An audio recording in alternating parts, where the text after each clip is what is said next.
I am unashamed. What about you? Welcome back to Unashamed. We're back in the lair, Jace. You're back in the duck blind. Does life seem normal again to you? Does everything seem... Yesterday, there's a phrase that is used in the religious world that I do not like. And as much as I've talked about it, it's not working. So I'm thinking maybe a bumper sticker. But the phrase is, I'm going to church. Do you know why I don't like that phrase? Your dad's been trying to nix that phrase for years. Yeah. What's wrong with that? You can't go to the church. Well, you can't go because we are the church. We are the church. How does the church go to the church? Wherever I'm going is where the church is going, especially if there's 2 or 3 people with me. So you never did the, here's the church, here's the steeple. I've done that. Yeah. I've done that, but that didn't work either. It phased out. Yeah. So yesterday when I was headed to meet with the brothers and sisters in the Lord at a central location. That's a Phil line. Where a building is, of which God does not live in buildings. I have multiple scripture references to that. I guess I woke You up. agree with that, Zach? God does not live in buildings made by men's hands?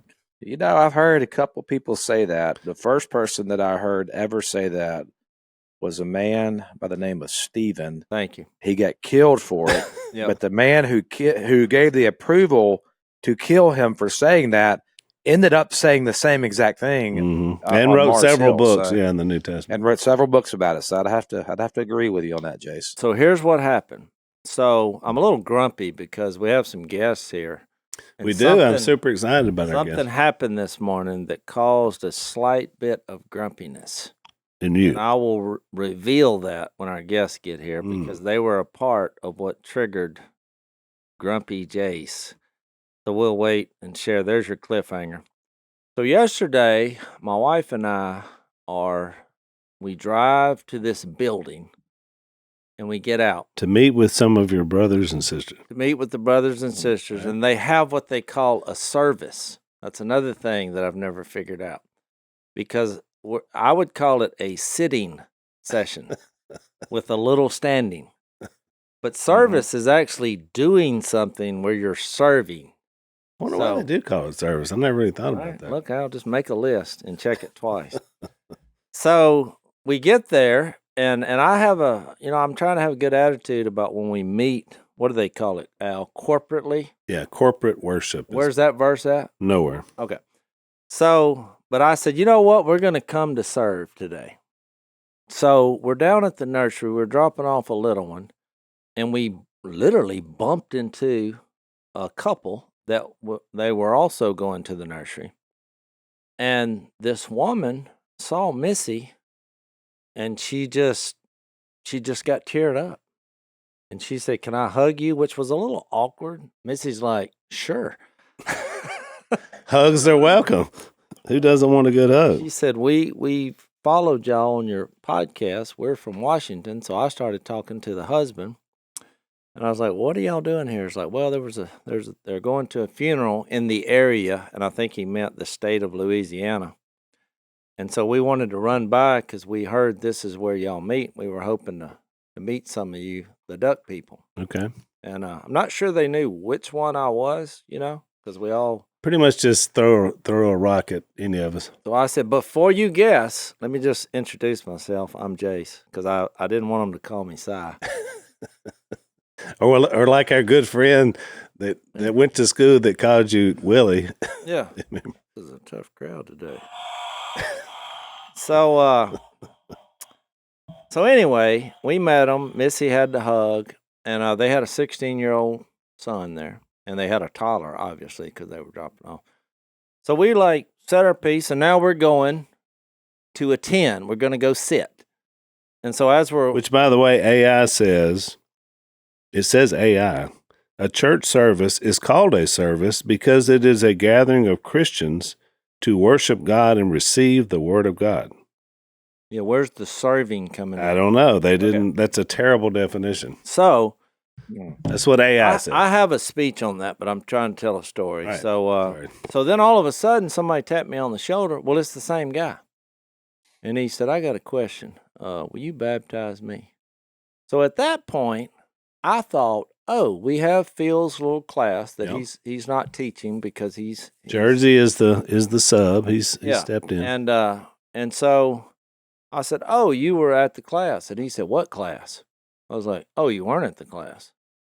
I said, well, I looked at Missy, she looked at me, and I said, well, who baptizes you means nothing. And he said, well, yeah, I know, but I've been following y'all, and I thought, about time. I said, well, I think you might need to hear why we should do this. And he said, well, I'm open to that. So we went and found, where you walk out when you preach, that there's some stairs. Yeah, a little cubby home. Because I didn't know where to go. And so I just went to the staircase. Yep. So it was Missy and I. So you did you a little staircase sermon.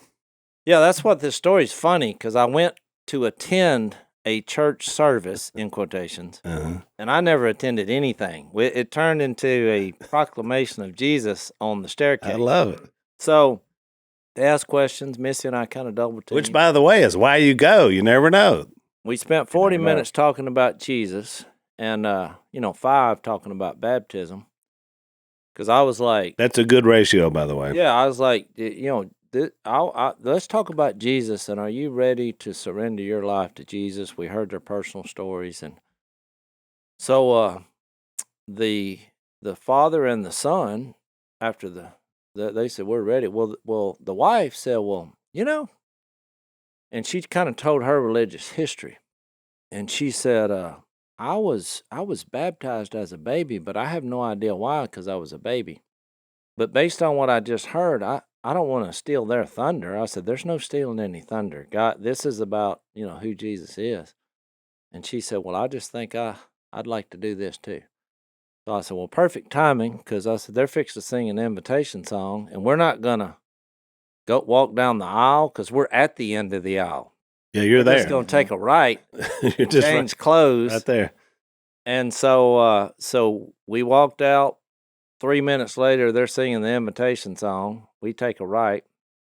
I motioned to one of the elders there. I was like, "We're fixed to." I gave the baptism signal, but somebody else had responded, a 14-year-old young buck who looked like he was 25, and so he was back there with us. Yep. And so we went out there, and I told him, because basically we had a real raw. I didn't go in the details. I mean, we went through the book of John. We went who Jesus was.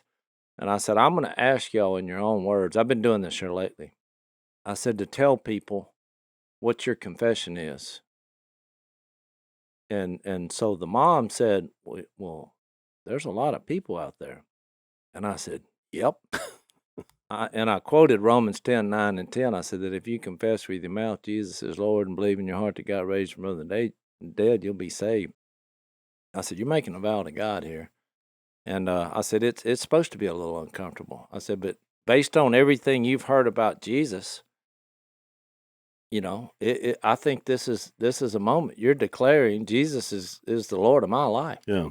So I said, now, however you want to say that is up to you. So I got them all 3 out there, and there was a mic there, and I just went right down the list. And look, it was as beautiful, a heartfelt, 3 different versions of I'm surrendering to Jesus. That's good. Tearfully and very powerfully. And I thought, we need to make this a thing moving forward, And so I baptized the dad, and then the son, and then the mom. And they were all standing there together, and they all just huddled up and just began, to cry, which I got a little bit verklempt myself. A little misty. Well, it was just like, what has happened here? I came to sit, and now I'm moved by the power of Jesus. It sounded like service to me, Jase, because you were of service to these people. And so then it was kind of an awkward silence. I looked at the crowd. The service, in quotations, is over. And I just raised my hand to the crowd and went, yeah. Everybody started clapping, and hollering. And so then we went in the car and left. That was it. And we took Phil lunch. I told him the story, so that made his day. Mm-hmm. And so the story with Phil, he was physically not in as much pain as he's been, which is good, but he's fixed to have another back surgery. Now, the other side of it with his Alzheimer's, it wasn't the best of days yesterday. But that's the way this is. There's good days and bad days. But I told him the story, and we were going to cook for him, but he called me the night before and said, look, there's this chicken place, and I want 2 crispy legs. So I said, you want me to go buy 2 chicken legs at the chicken place? So it was kind of funny and bizarre because my dad doesn't really eat fast food, but there I was in line at the chicken place. He's grown to like some. So all of a sudden he wanted a couple chicken legs. So, but he's hanging in there, and we appreciate your prayers. And just to let you know, before we're gonna bring our guest on here, we're continuing our Unashamed Bible study because a lot of you come every week, and so Joe's going to continue to lead that. Obviously, Dad can't do that, and then once a month, the first Sunday of every month, we're going to try to have a little celebration for you guys. Whoever of us is in town, I'm going to be here on January 5th, the first one. And so, we just encourage you guys. You want to come check us out, check WFR out, just like this family obviously did. We're all right. And my point of making fun of our little taglines that doesn't make any sense is what I learned in the process is I need to wake up and be willing to serve. Yeah. Because that kind of happened, what we would say by accident, but at some point... It was a divine appointment for these folks. That's what I was going to say. Yeah. Now, do you think it was just a coincidence that we bumped into them in the nursery section and then ended with them being assured that they're in? And even them blessing you with their confession. All right, so we're going to take a break. When we come back, we got 2 very special guests, and we'll introduce them. So, Zach, I'm sure at your church that you help lead, you guys will be talking about the true meaning of Christmas, and that is the coming of Jesus into the world. Emmanuel, God with us. Yeah, which is a great blessing, right? And the idea that God, in his infinite wisdom, decided to send his son through the womb of a young woman in an unplanned pregnancy shows us a lot about what we should be doing while we're here on this earth. And that's helping women that find themselves in similar situations. And that's where our good friends at Preborn Ministries come in. They've got many amazing stories of women who have chosen life for their babies.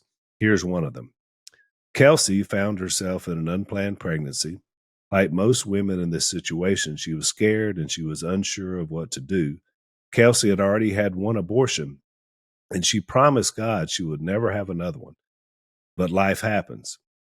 By the grace of God, Kelsey and her partner found a preborn network clinic, and from the moment they walked in, they were overwhelmed by love, and then she was introduced to her baby on sonogram. Once they heard that heartbeat, they cried, and they chose life. She's so thankful for her beautiful son who brings her great joy. There are babies in their mother's womb who need our help right now. As the year comes to a close, please consider a leadership gift to save babies in a big way. Your tax-deductible donation of $15,000 will place a machine in a needy women's center, saving countless lives for years to come. And now, through a match, your gift is double. Or you can sponsor 1 ultrasound with a donation of just $28. Let's join together. Let's help mothers choose life. To donate securely, dial pound 250 and say the keyword baby. That's pound 250, keyword baby, or go to preborn.com/unashamed.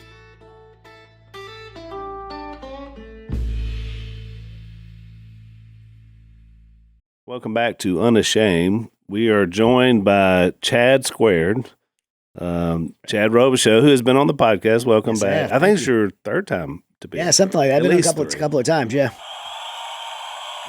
Get your applause. And Chad Wright is joining us. And Chad has 2 Ds. Chad, you're the only Chad I've ever known that has 2 Ds. Is there a reason why you're a Chad? No, my mama's just a little crazy. You're from North Georgia, right? Yeah. So is it Chad? Did that? Yeah, does you have to draw it out a little bit? I'm going to tell you, whatever, I'll come to whatever you call me. I'm not too picky. So. I found out he'll come to a nice big steak. I found that out. Yeah, or Chick-fil-A biscuit. Or Chick-fil-A biscuit, which is good. So here's what's crazy about. We went duck hunting this morning, And I told y'all last night, because we got together at old Jay Stone's. He's a griller. He grilled us some steaks, had a nice little time. Amazing. Pretty good. And you ate all the leftovers this morning at 4, right? Yeah, it was just as good the second time. Yeah. And so Chad's a runner, by the way, so we'll talk about that. So we went to the Elm Hole, but I told y'all to lower your expectations because it was, what was it, 70 degrees? Yeah, it was the warmest that I've ever duck hunted. Yeah. Cloudy. And muggy, just like Yeah. very, very muggy. No wind. Yeah, But miserable. I said, look, I've got a knack for this, and there's these wood ducks. They're getting up, and they're coming over in waves, and they're hitting this particular spot in the woods, and that's where we're going to hunt because they're coming.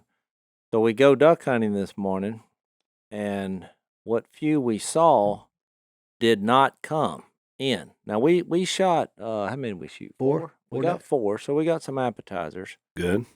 And they had some kind of gun specialist that had some kind of prototype, something that hasn't even been released to the public, so I won't go into it. The Vortex Red Dot. Oh, we can say that. All right, so there was a red dot on my gun, and they want me to shoot it. But I didn't want to shoot it just into the air. So I thought if any duck comes over, because we weren't seeing many ducks, I'm fixed to take a shot just to see what this feels like. You call those a hope shot. Mm-hmm. So 4 came by a little out of range. I picked the back duck, and I threw up with this thing. And I was kind of doing a sigh. I was like, all right, he's a little too far, but I got this red dot I'm looking. I'm going to try about a 7-foot lead. And I went, boom. And it was like 1001. And that duck, rubber duck, dead fold, just poof. And I said, how much does this cost? We got a believer, folks. And actually, after the hunt, we went and retrieved the duck because it fell so far. And so I went to look for it on the way back to pick them up because we had parked the boat. And I looked out across the water. I knew he was dead, but I didn't see the duck. But I saw feathers, so I started tracking the feathers. And I looked to the left, no duck. Looked to the right, no duck. Looked straight ahead, no duck. So there was a lot of feathers. I thought he had to hit hard. The duck looked dead. And then I was thinking a hawk. I was thinking birds of prey. And then, a little voice in the back of my head, because I've done this many times, I thought, I don't recall hearing the splash on the water. And so I looked up, and there he was. In a tree. Hanging up in a tree, as dry as he was when he flew over. But it was such a thicket that I went back and got them, and I was like, let me see if they can find this duck. And of course, nobody spotted him until I said, look up. He was just, yeah. So it was pretty cool. Now you say, well, why are you grumpy? You got 4 ducks. You're hunting with these, our war heroes here. Speaking of service, and we appreciate y'all's service. I was grumpy because as soon as we had to leave at 9:00 and come here to the podcast, here they come. We're out in the decoys, picking the decoy. We look up. The Woody Wave. Wave after wave. Locking up on us. Yeah, they were everywhere. Just the sky was filled with ducks. But we could have waited an hour. Here's why the grumpiness is. I thought you never want to, and to quote my dad, you never want to be duck hunting on a schedule because that's what happens. Yeah. So it's pure sacrifice that we're here. And did y'all see any groups of drones come in? No drones. Zach is infatuated with these drones. That would be in New Jersey. I mean, so here's the question. You two guys are military veterans. How long would it take to correct this problem? I'm serious. Oh, I think hours. If our military wanted those things out of the sky, they would be down in hours. Well, that's the question. That's what I Are they? Do you think they belong to us? And that's what that's what everybody's surmising. Because the government's just acting like nobody. Well, they're flying in sensitive areas, and I thought, well, don't we have a military? And everybody's like, oh, no, it's Attack of the Drones. I 100% think. I watched John Kirby speak about them, and he says they don't know what they are, but they're not a threat to public safety. and they're not a national security threat. Well, that means they know what they are. And then That's what I thought. The Pentagon spokeswoman said it's a local law enforcement matter. They're not reacting because they know what they are, and so we can relax. I think so. I think we know exactly. Have what you they are. have you guys seen drones that are that as big as they're describing? Because they're talking about them be as big as a vehicle, Like an SUV. An SUV. Have y'all ever seen them that big? I've never seen one that big before. No, I haven't either. Drones wasn't a big thing when I That's kind of it a was newer kind of thing, coming right? about after I had done got out. But yeah, people look. I don't like that the government has secrets either. But here's the thing. Some things have to remain secret that the government is doing. Because you got enemies, right? Well, you have enemies and you have a population who's going to respond in a way that is detrimental to society if you was to actually tell them what's going on. You tell me or you something bad's about to happen. Well, we down here on the river, we don't give two rips. Yeah. We're not going to go crazy and panic about it, right? We can take care of ourselves. But these people in these cities, man, if you was to tell them that there's some imminent threat and maybe that's the reason these drones are flying around, maybe it's because it's for your own safety. Right. Well, you was to tell them that, what are they going to do? Yeah. They're gonna lose their mind. Yeah, right. So I'm glad y'all cleared that up for us. Well, I always side with Chad. This joker right here is sharp. It's a full circle moment for me. The first time I ever heard Chad was on the Unashamed podcast. Really? Oh, really? It really is. Yeah. Really? I was going to ask them. One of my questions was, how did you meet and how did you become friends? Because obviously we've known Chad for a bit. We didn't know you, but once I looked into your story, amazing. You were Navy SEAL. I guess you're always a Navy SEAL, right? Because that's something you're not like you were. You are. Yeah, I don't know. I don't know the answer to that question. Yeah. I kind of just more I try to identify most with my faith and with Christ, and the older I get and the longer I go into life, the less I identify with my military service or my running or anything as the Holy Spirit just continues that process of sanctification. I less and less really identify with even anything else in my past. So we were talking before we came on, Chad, about your running, just so I can bring this up. And you said, well, my favorite race is 100 miles in the mountains. And I was like, 100 miles in the mountains. So tell us what kind of racing we're talking about. Well, my favorite race is actually what's called a last man standing race, and it's where a bunch of runners show up. Usually have there's a film on Amazon Prime if you guys want to watch it called Just 1 Mile. It's me doing this. Him winning it, by the way. Nobody can really beat me at it, but I don't mean to sound prideful or anything. It's just but a fact. Yeah, about 100 runners show up from all over the country, and you run this 1 mile loop over and over again. And you got 20 minutes to complete the loop, but there's about 350 feet of climbing and descending in the loop, so it's super steep. And, you come in, if you come in 15 minutes, well, then you got 5 minutes to refill your water bottle, get you a little food in your belly, and then you got to be back on the line, towing the line to go again. And so I love these last man standing races. I think that one that the documentary was done on, I think I ran for 33, 34 hours straight, something like that. I just like that because I can really mess with people's mind, right? I mean, my mind is blown. You're running with these same people loop after loop, and you get down to the core group, and you look over at a guy and you say, "Hey, man, you look like you're limping a little bit. Your leg doing all right?" Well, his leg might be fine, but when you tell him he's limping and that his leg looks like it's a little off, he starts thinking, "Dang, my leg is kind of bothering me," Yeah, right. And man, you just pick them off, and you just really get in people's heads. So that's my favorite format. The longest I've ever ran is 250 miles. That was through the mountains of Arizona. But yeah, I love to run. It's been a wonderful avenue for me to challenge myself since I left the Navy, and also it's been a thing that's given me this platform that I have. It's really the foundation of the platform that I have to where now we're able to share the gospel, we're able to travel around and speak, and our faith is the foundational element of our business now and everything that we do. And yeah, man. So Well, just for full transparency, my favorite race is 30 feet.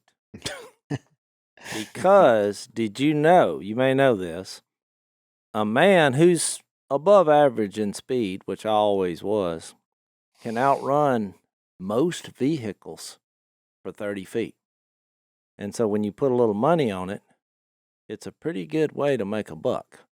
But now that I've told everybody, Well, it So- was on the movie too, Dad. Yeah, we also did. showed it. Yep, My I dad remember seeing that. Yeah, Yep. my dad passed that on to us because at high school, I made a lot of money running 30 feet. And even my own brother, Willie, who didn't believe it, and we actually did a little duck episode about it, because he had one of them souped up. He's got all these tricky trucks. He went through that stage.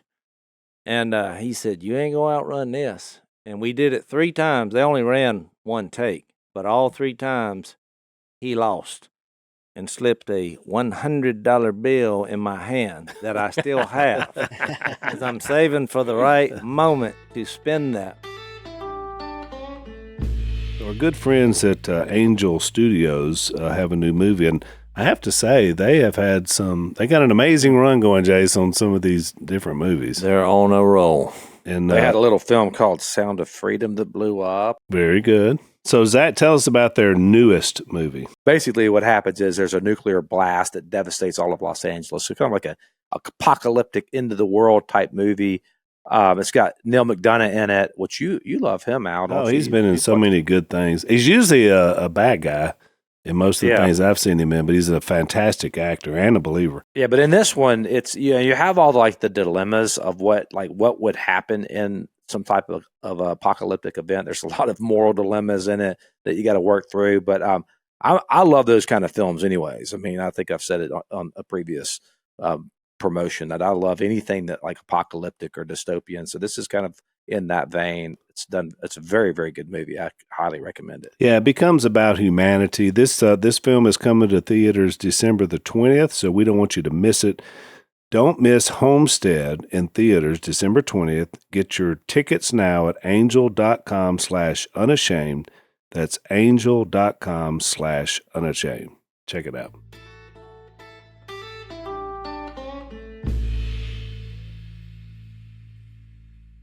Dad said the only thing that it won't work against is a horse. A horse or a motorcycle. A motorcycle. But my only loss was a motorcycle, so I found that out. I mean, it beat me. And so I guess. A little quicker take. But if most people get in there and floor it and their tires spin, Mhm. I'm gone. Mhm. It's over. You lost. So that motorcycle took off without spinning that tire, and it was a controversial loss. Yeah. But So, Robichaux, you have obviously you're MMA fighter, jiu-jitsu now. Did you ever do any running, like? Well, Just for I conditioning? ran a lot in service because Yeah. Just conditioning. just being in special operations, Right. all those fields you run a lot. And I probably ran from like 13 years old to about 3 years ago. I kind of backed off from running Yeah. because I felt like it was starting to impede my jiu-jitsu, competing in jiu-jitsu. I want to say something about Chad real quick. But, everybody focuses on Chad's military background, on all the awesome stuff he's done and is doing. But yes, why are we friends? Well, we met. And this man right here, his life is dedicated to loving people. Mm-hmm. He loves and cares about people more on a higher level and on just a whole nother degree than any other person I've met in my life. And I don't think people talk about that part of him near as much. And that's one of the things that I'm worst at. Yeah. Is loving and caring for people. Not that I don't love people. I just want to be left alone, right? Right. And that's kind of the background I came from. Yeah. We're loners. And so he inspires me just when I see how much he genuinely cares for people. I mean, he'll just send me a random text and tell me he loves me and hope I'm like, what?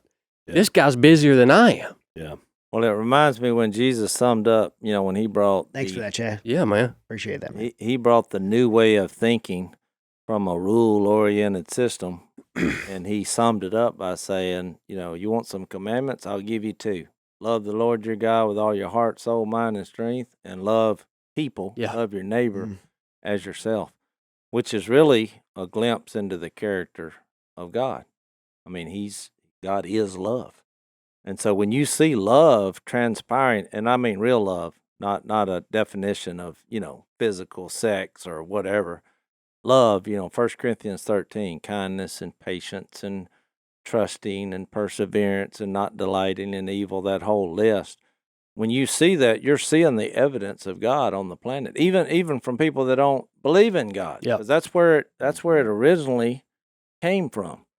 So I wanted to ask you about when you came to Christ. How long was that? So in 2012, the Navy sent me on a deployment. I spent a month or two in North Africa, and we had left North Africa, and we were rejocking our gear in Germany. And they stuck us in this old, run-down, dingy barracks because we were just going to be there for a few weeks. And a barracks is a building that people stay in. That's what we call it in the military, a barracks. Yeah. And it was empty. It was just me and a couple other guys staying in there. And just to make a long story short, this place was inhabited by some sort of evil spirit. And we began experiencing some pretty scary things. And me and the three guys that I was with were in there. And to the point that eventually we were all sleeping in the same room together. Because we were so freaked out about what we were experiencing. You could feel it. You could. The initial thing, I was laying in my bed one night, something hit my door, and it jolted me awake out of sleep, and then I could hear voices echoing up and down the hallway of this building, big long hallways. I'd heard it was used to house Holocaust victims. It dated all the way back to World War II. Wow. And I woke up, my roommate was asleep, looked in the hallway, nobody was there, went to the guys across the hallway, they were dead asleep, and I thought, okay, that's strange. So it was a lot of bumps in the nights, the oven turned on one time, but even more so, it was a feeling, it was a presence that was so oppressive that when I would walk into this place, there was a stairwell. I'd walk up the stairwell, and then it turned back up to a landing. We were staying on the second deck, and I could feel something staring at me. We have that instinct, just like an animal. And I would fully expect to turn around and look up at that landing and see something up there. Anyways, we got to our wits' end on this thing, and I called my little brother. I wasn't a Christian, man. I didn't want God. Would not have ever chose God, I don't believe. I actually believe that since I was a good guy, I was a Navy SEAL, right? I was serving my country. I was doing a hard job. If I was a good guy, that if there was a God, if I got killed, He's going to send me to the good place, of course. Mm-hmm. You know what I mean? What a lie that was. You know what I mean? And so I called my little brother because I knew my little brother was a Christian. I said, look, man, we have encountered something here that is outside of our knowledge of warfare. I don't know how to combat this thing. You couldn't just shoot it. You couldn't. I mean, the things you would do in normal warfare won't work. Exactly. And I said, Blake, can you help me with this? And he said, let me put you in touch with my pastor. That pastor called me the same day on a little flip phone I had, and I told the pastor what was going on, and that pastor said, oh, that ain't no big deal. I said, what are you talking about, man? No, this is a big deal. We got 4 Navy SEALs sleeping in the same room together. Something's going on here, man. And he said, nah, don't worry about it. He said, put me on speakerphone. And he said, I want you to just walk up and down the hallways of this place. And he said, I'm going to pray. So I said, all right, this is foolish, but I'm at my wit's end here. And I walk around this place. He prays. He's praying in the name of Jesus. He says, go now to the room you're staying in there. He said, you got some olive oil? I said, yeah. He said, take just a dab of that olive oil. He said, just dab it right there above the doorway, of your room. And I said, okay, man, that's it. Nothing happened. No spirits descended or doves started, nothing. He said, yeah, that's it, man. So we wound down that night, laid in bed, total peace had just returned to this place. Whatever that thing was, left. I don't even know what it was, why it was there, how it got there. I'm not here. Got you to thinking about God. I'm not here to explain that. Yeah. But whatever that thing was gone. And so I am no fool. So I said, there's some power here. Yeah. And so I got my hands on a Bible and I started reading in the book of Matthew. And the first thing that I realized when I started reading God's word for the first time first thing I realized was what a wretched human I was. That old thing about how I was a good person, right? I was doing a good job, a hard thing. If I die, surely I'll go to the good place if there is a good place. I realized, no, man, when you get to the Sermon on the Mount and you get there right quick, and you get to the Beatitudes and you get to the Sermon on the Mount, you say, I'm screwed. Yeah. If this is true, I am screwed. That's right. Right? Yeah. And as I went, the Holy Spirit revealed to me the truth of the gospel, and showed me why I needed Christ. And I received a gift of salvation just maybe a week or so after. Was it at those barracks? Yeah, at the same barracks. Yeah. Received a gift of Look salvation. at the blessing of that from the power of the Holy Spirit. Well, it's interesting because I was going to ask you guys about Ephesians 6 because we just studied Ephesians last time on the podcast last year, and you have that section about armor. Obviously, it's a military thing, and it's connected to Roman soldiers, and you got all these different comparisons to spiritual things to physical things, but it closes with 3 verses on prayer. Way more Paul talks about prayer in that context than he does any of the other sort of defensive weapons that you're talking about, helmet of salvation, sword of truth. So it is interesting that you brought that up, that really is our first and greatest weapon in spiritual warfare is prayer. And it's the one, I think it's the one that we leverage the least. That's right. It's like, I don't know about you guys, but I love reading my Bible. Mm-hmm. I mean, I could read my Bible for hours a day, but it's hard to pray. Yeah. So, a lot of times, you talk about, well, I want to read my Bible. Well, I don't, it takes a long time to get to the point, and the Lord leads you there to where you can sit down and pray for hours. I mean, how often do you do that? Right. And Very it's the most powerful tool that God, and what a gift. Yeah. We have access to God through Jesus Christ. Yeah. Like, what are you? And we don't leverage that. Like, we leverage that gift, 3 minutes a day in the morning and 5 seconds at a little prayer around dinner. Yeah. I've got to the point, my family, we got stuck in the hole. We sit down to eat dinner, and it's thank you, Lord, for this food. Amen. I'm done with that. Yeah. If we have time to pray, by gosh, we are going to pray. Right. And and we're going to take it seriously because it's the most powerful tool that the Lord has gifted us with. So if you enjoy our podcast, and we know that you do because we hear from you all the time, we'd like for you to head over to blazetv.com/Robertson and subscribe. You're going to get In the Woods archive, which was Dad's show that we kind of first started us with Blaze. All our old overtime segments are there, as well as Cooking with the Robertsons. And so we've been cooking at our houses, showing some of our favorite meals. Jase, have you filmed the latest one yet? I have not, but it's on the docket. It's on the docket. We got one coming up. Jase likes to do the catch and cook method, so the stuff he does. Or kill and cook. Yeah, well, catch, kill, and cook. There you go. But we got a lot of cool stuff. Mom and Dad are on there. We've had Sal on before as well, so we got a lot of cool stuff. We want you to check them out. You can sign up at blazetv.com/Robertson, and you'll get $20 off. Sign up for Blaze TV Plus today.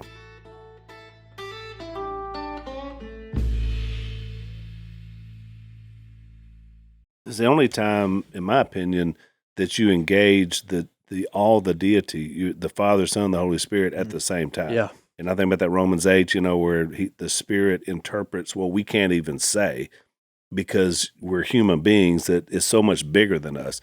So that idea of having the whole Godhead in a conversation at one time is powerful because, we cry out for help. We thank Jesus for saving us. But when you're in a conversation with the Godhead, I mean, there's nothing better.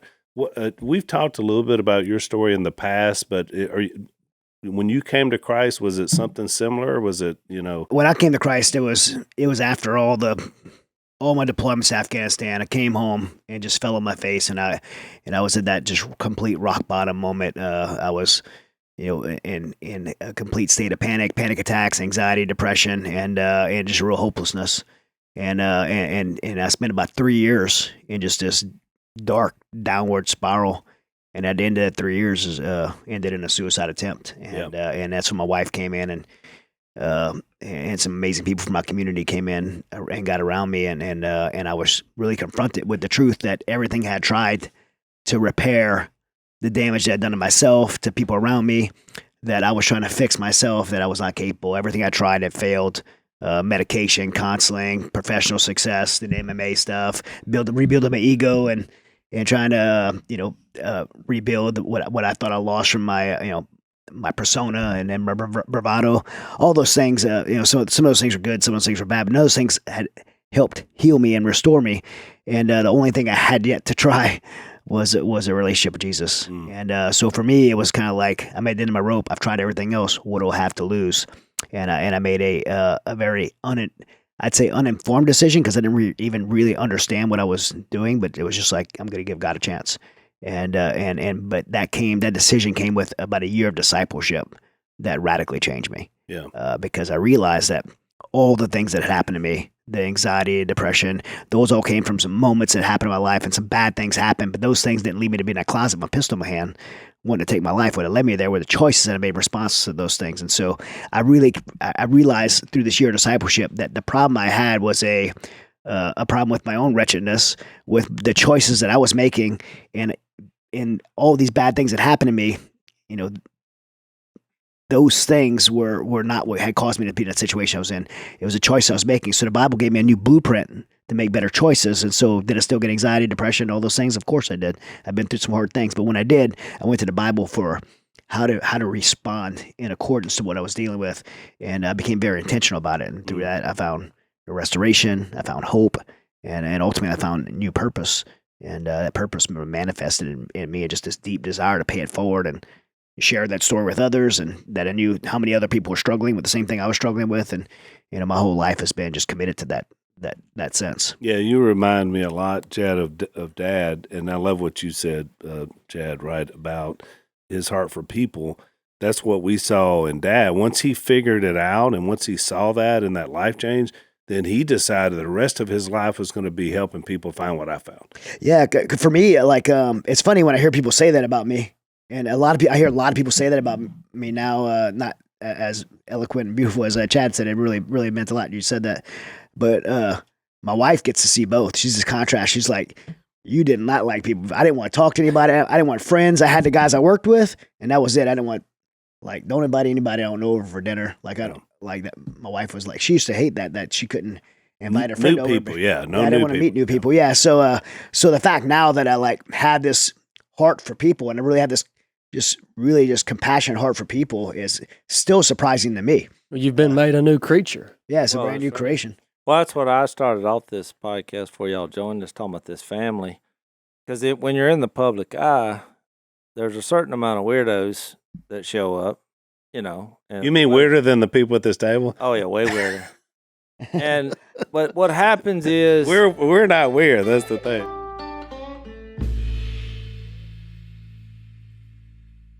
So it's like, the first time I kind of gave an altar call at a speech I was giving, the first person, and I was standing out the front, the first person when they came down, and I thought, now we're talking. Now all these people are giving their lives to Jesus. So the first person that I came up to, because I thought he was going to say, I'm ready to give my life for Jesus. And they said, will you take a picture with me? And it was when that happened, it's just my old man just thought, what am I doing? What are we doing here? And it gets to the point, it's hard to love people. And so now, which, by the way, I made an adjustment. I'll let somebody else do the altar call. I'll do the same because thing. I just take that distraction out of the equation. I share Jesus. Because if they get hooked on Jesus, they're not going anywhere.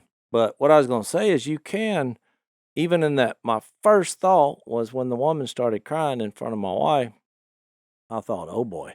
I mean, because that's not a normal occurrence. Hey, are you messy? And then bust out into tears. And so my first thought was, okay, this person might be a little weird or mentally unstable. But you know what I realized, what's helped us deal with people, we talked about this in the duck blind, because me and you are kind of lone woofers, is I realized that they're not attracted to us. They're attracted to the Spirit of God living in us. Yeah. And so that's why when this guy was talking about being baptized, he was just thinking, oh, this will be cool. This famous guy baptized me. And I was like, hold the phone, time out. And it became a beautiful thing. God teaches you to love people where they're at because that's what he did for us on the cross. Mm-hmm. And so you're seeing more that God has given us this treasure, this answer to life and to clue into his existence. And that needs to be the way we're thinking when we see people. And I'm going to tell you another person who's really good at this, and I think you'll agree, is our dad. I mean, just when we were young, I remember just seeing what we would call just the trash of society come in. I was just always surprised at how he would ask them questions about different things. He treated them with respect as human beings. But I realized that he realized they were God-created creatures who had lost their way. And through the power of the gospel, you would see these people that you would just think had fallen through the crack of society. And so we had that foundation. But even though our default setting, it's a difficult place to have that kind of love that God has had for all of us. Well, it's even birthed our church into being a place where it's like, the people that other churches say, we don't know what to do with this person. Someone will say, well, send them down there to WFR. They'll take anybody. I want to be the place that'll take anybody. Yeah. That seems like a Jesus kind of place to me to be there. Yeah. So I want to ask you guys something because we don't have a lot of time left on this podcast, but we've been studying Colossians 3, which talks about the new life, the old life you walk away from, the elements, and he has a whole long list of all the stuff you do in that old life. We're all sitting here realizing what that is. Then he talks about this new life that you both described. And then it's interesting because he goes right into family, goes right into wives and husbands, children, how you parent, how they respond to you, and even your career and work situation. So I want to ask you guys, you obviously both spent a lot of time deployed as young men in service to our country. And so I know that had to have been hard. You're away from your family, and yet, you're coming back. And then all of a sudden you find Christ. How has that changed you in terms of being a husband, being a father, just being a man of God in your own family? What's been the biggest change there for you? I'll let Chad go first because I know he's got a good one. I do too, but I don't want to steal time from him. Well, I'd say the most logical answer to that question is how has it not changed me? My wife won't mind me telling this, but my wife's a recovering addict, and we had a lot of rough times. And Jason and I were talking about this at dinner last night. It's the power of the Holy Spirit that enabled me to forgive her for that period of her life. And how has it changed me? In my opinion, the best way that we can attempt to represent or emulate Christ in our lives is by way of selflessness. You ask any special operations guy, what's the number one characteristic you want to see in a teammate? It's selflessness. Yeah. It's not proficiency. It's not shooting. It's not physical fitness. It's selflessness. And that's how we get to image Christ is through selflessness. And so it's changed me in that way in terms of my marriage. I look at the foundational mission of my life in terms of actionable steps is leading God's daughter home, leading my wife home. Yeah. And being selfless to her and imaging Christ to her along that journey. And so that obviously bleeds into every aspect of that relationship. And it's changed everything for me. And let me go ahead and tell you right now, I'm not perfect at it. Yeah, none of them.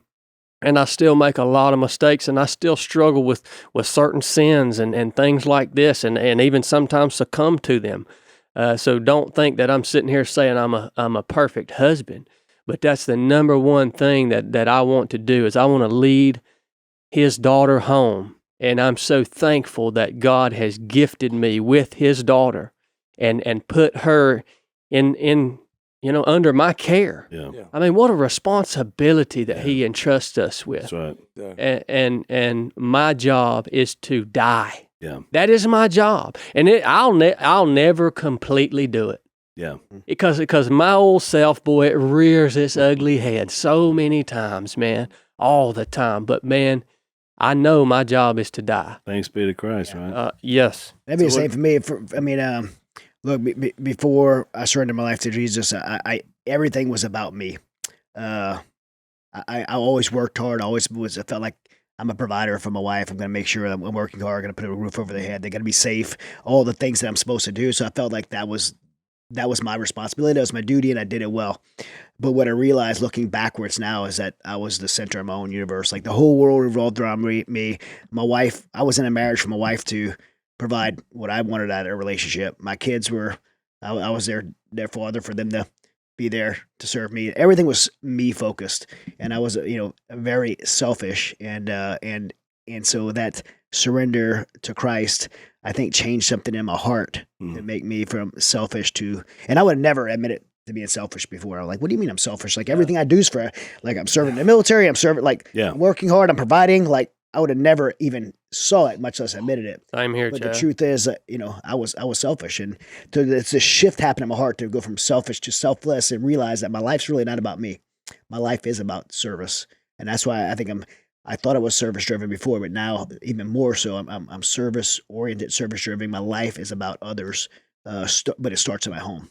It starts with my wife. It starts with my children, and because I can't serve well in ministry if I can't do that at home first. So it starts there. I love that. And you both, what sounds like, wound up landing in the same spot, which, by the way, is exactly what Ephesians 5 and Colossians 3 give us the example for, because we serve our wives as Christ loves us and serves us. I mean, he gave his life for us. I mean, the ultimate sacrifice and the ultimate selfless move, he did it. He not only gave his life for us, because, we can wrap our mind around that. As warriors, we understand a man, it's not that big of a deal for us to think that a man would give his life for another man or for somebody that they loved or cared about.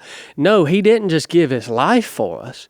What Christ did is he took the sin of all of humanity upon himself and literally bore that on the cross. In one moment. And that separated him in some way, shape, or form from the Father. And that was like the biggest moment of, we can't understand what that felt like. Exactly. Like we can understand a man giving his life for a man. That ain't no big deal.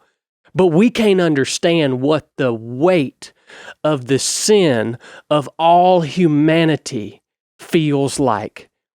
How that crushes you. Yeah. I mean, it's just incomprehensible. Yeah. And to do it in love because he loved us. Even enemies, which is powerful. So look, as we wrap up here, man, what a conversation. This went super fast. We could spend hours just. We could. UFOs So you've got.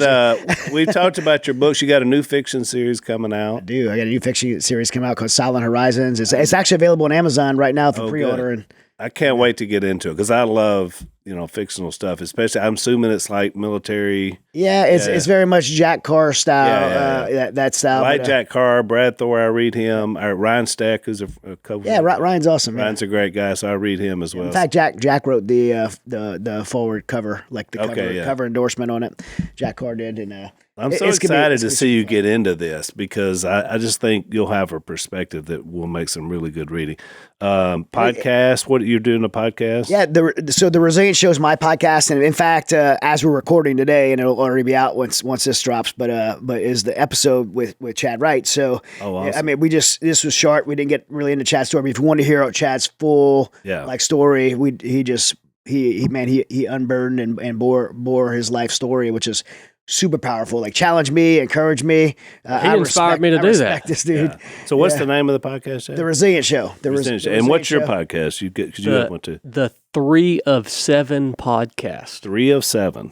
Yes, sir. Ooh, see, Zach, there's a name. Now, there's a name. Yeah. 3 of 7. The only one I've known close to that is 7 of 9. She was on Star Trek, but that's another story for I another kind of day. went. 3 stands for body, soul, spirit. 7 is a biblical number for completion. So everything we talk about is developing our body, our soul, and our spirit in order to achieve the most complete version of ourselves that we can. You know what I mean? So that's what it's all about. I like that. I like it. It's great having you guys on. Always welcome here. It's a great honor. Yeah. Yeah. In Duck Commander land. So We love being here. we love you guys. Mainly for Jay's food. Yeah. And So I will say this. I'll leave with this because a lot of people, there was a little back and forth back with Jay and Jace, and I don't know where all this started, but there were a lot of our fans wanting them to get into a physical battle with each other. I don't know where, Jace, were you aware of this? No, It was going with the back and forth with the duck call room. So, Chad, you know both. You know Jay and jiu-jitsu and all that. Mm-hmm. Does Jace need to get into a physical altercation with Jay Stone? I don't know if they need to but look, if it happened with shotguns, I'm gonna give Jace the Jay may not like him. I'm gonna give Jace the. all I'm going to say is this. Here's all I'm going to say. I'm with 2 of the finest warriors that we can produce. We're talking about Jay. They work out. Yeah. I work out the natural way. You know, cut firewood, stuff like that. I've never seen the indoor of a gym. I will just say this: if you shoot at me, you better not miss. Oh yeah, that's what I say. I got you the shotgun on the hand-to-hand side. I love you, but the jiu-jitsu's. Yeah. Jiu-jitsu's, Well, that's why I'm fast. See what I mean? There's a time to run. And that's why Chad Wright is at Mandy Luchu, just running the hills for 100 There's a miles. time to shoot. Nobody's catching you. I ain't gonna Jay's getting fight good nobody. at jiu-jitsu. He's getting good. I'm not All going right, I had to work that in. I had to work. work that in for Stone because I know his name before. We're out of time. We'll see you next time on Unashamed. Thank y'all for being here. Oh yeah. Thanks for listening to the Unashamed podcast. Help us out by rating us on iTunes. And don't miss an episode by subscribing on YouTube, and be sure to click that little bell to get notified about new episodes. And for even more content that you won't get anywhere else, subscribe to Blaze TV at blazetv.com/unashamed.